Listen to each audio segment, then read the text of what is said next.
An Iranian diplomat convicted to 20 years imprisonment by a court in Belgium for plotting to bomb the PMOI-MEK gathering in Paris. On February 4th, Assadollah Assadi, an Iranian diplomat based in Vienna who attempted to bomb a meeting of the Iranian opposition People's Mujahedin Organization of Iran (PMOI-MEK) in Paris in June 2018, was sentenced to 20 years in prison by a Belgian court in Antwerp. His three accomplices, agents of the Iranian intelligence ministry, were sentenced to 18, 17, and 15 years in prison and stripped of their Belgian citizenship. The judge stipulated that the bomb was manufactured in Iran and carried to Europe in a diplomatic suitcase. They had been instructed to place the bomb as close as possible to Maryam Rajavi, president of the Iranian opposition coalition National Council of Resistance of Iran. Assadi, who was under police watch, delivered the bomb to two of his agents in Luxemburg and was arrested in Germany on his way back to Austria. He was then extradited to Belgium for trial.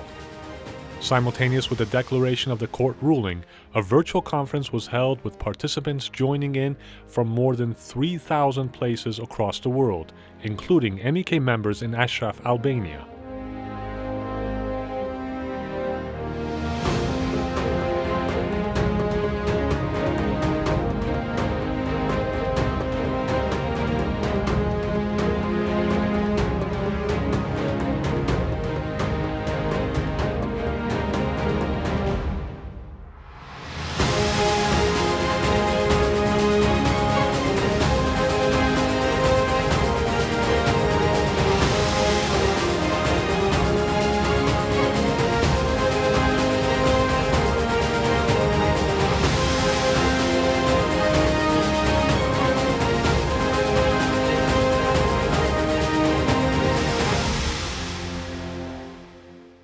In her speech at the conference, Maryam Rajavi said, "Today's conviction of the Iranian regime's diplomat terrorist confirms the Iranian regime's state terrorism by a European judicial authority."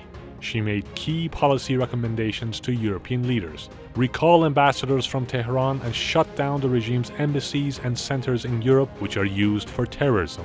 The Ministry of Intelligence and the Iranian Revolutionary Guards must be designated as terrorist entities. All their agents must be prosecuted and expelled from Europe. Governor Tom Ridge, former U.S. Secretary of Homeland Security, said, "The planned bombing was a state-sponsored operation by a terrorist state that continues to operate with arrogance, with impunity, with disdain for human rights and common decency, and the basic norms of a civil society. But rhetorical condemnation without further action will have a little impact on this rogue regime, who heretofore has totally been unwilling to change its behavior.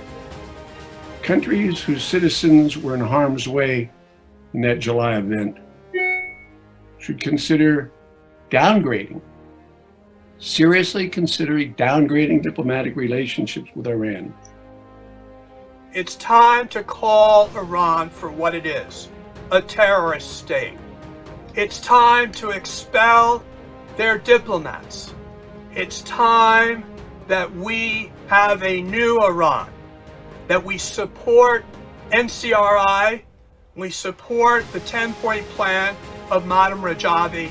Several dignitaries from Albania also participated, including Mr. Pandeli Majko, State Minister for the Albanian diaspora. The imprisonment of the Iranian diplomats who have carried out official orders today clarifies Iran's international status. He points out why Iranian state leaders have imprisoned their country. Such a situation stands with the Iranian people and their desire for regime change by supporting the democratic alternative and the plan and the platform of President Maryam Rajavi.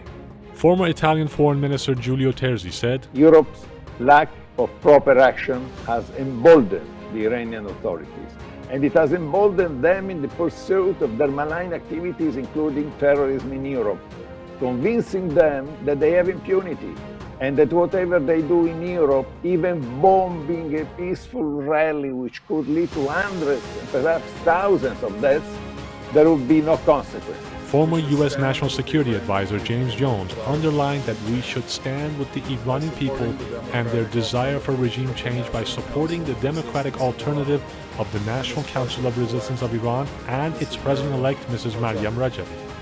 Former Canadian Prime Minister Stephen Harper said, "This is what the Islamic Republic in Tehran, the world's largest state sponsor of terrorism, does." On the same day, a virtual conference was also held in the U.S. by the NCRI's Washington office. The panelists elaborated on the impact of the Belgian court verdict. MEK members in Ashraf III, Albania, celebrated the Belgian court verdict.